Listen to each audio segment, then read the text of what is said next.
Merci beaucoup. Je pense que les travailleurs de Dakarna sont aujourd'hui dans un désarroi. Nous ne savons pas à quel sein se vouer. Pourquoi? Parce que nous avions un avenant de 8 mois que l'État du Sénégal avait donné à la concession, donc pour que le cahier de charges puisse être élaboré et qu'on puisse lancer l'appel d'offres. Mais à notre grande surprise, nous tirons vers la fin donc, de ces 8 mois-là et qu'il n'y a pas de cahier de charge. Plus, encore mieux, les travailleurs ne sont pas impliqués, ne sont pas consultés pour participer en tout cas à l'élaboration de ce cahier de charge-là, pour que nos revendications soient prises en compte. Sur ce, nous voulons en tout cas tirer sur la sonnette d'alarme pour alerter les autorités au plus haut niveau, commençant par le président de la République, son Excellence M. Diomaye Faye, et son Premier ministre, M. Ousmane Sonko, qui pilote même ce dossier-là au niveau de la primature. Donc voilà le pourquoi de cette journée-là.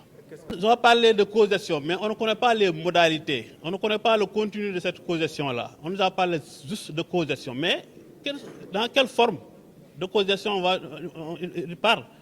Donc, nous, en tant que travailleurs, on n'a pas concerné, on ne nous a pas consulté pour nous dire voici les tenants et les aboutissants de cette causation-là. Donc, là, ça nous met en tout cas dans un désarroi total pour que nous puissions vraiment, dans l'avenir, voir le bout du tunnel. Il faut que les autorités nous aident. Ce que l'UNSAS compte faire, c'est de demander à la plus haute autorité, en tout cas une clarification de la situation actuelle. Mais je voudrais auparavant rendre un hommage au président de la République.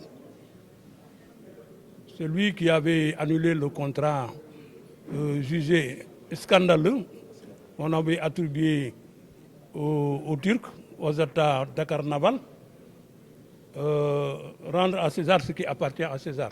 Si nous sommes là présents pour parler de cette situation, nous le devons au président Diomaye. Il ne faut pas se le cacher.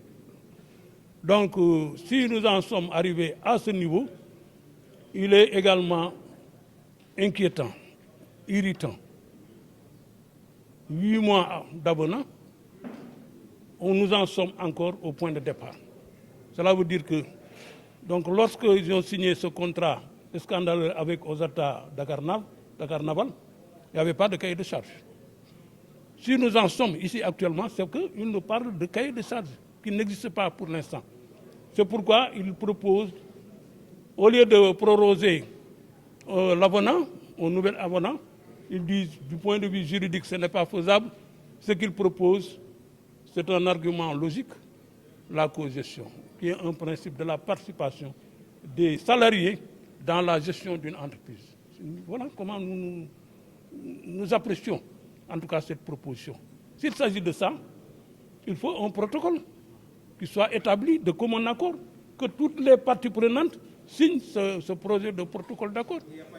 Non, il n'y a pas ils disent qu'un rapport sera établi, transmis au président de la République. Le président de la République a pris un décret pour mettre fin donc, aux fonctions du directeur général sortant, mais en nommant un nouveau directeur général de la CIRN, M. Babacar Faye, c'est à lui de venir parler aux travailleurs en présence du ministre et de la plus haute autorité. C'est comme ça que nous le concevons. Mais celui qui a déjà, en tout cas, été remplacé par décret du président de la République, il n'a plus d'acte à prendre. C'est notre sentiment. Maintenant, on demande une clarification, que l'autorité nous dise que nous l'avons prorogé encore le temps qu'il termine, en tout cas le processus. Si c'est établi comme tel et qu'on parle de repositionnement stratégique de la CIRN dans le process, oui, il faut discuter des modalités comme il a dit, parce qu'il y a un imbroglio juridique, juridico-politique. Nous ne comprenons pas, donc la position de l'INSA, c'est de demander des clarifications aux plus hautes autorités de ce pays. Le président de la République.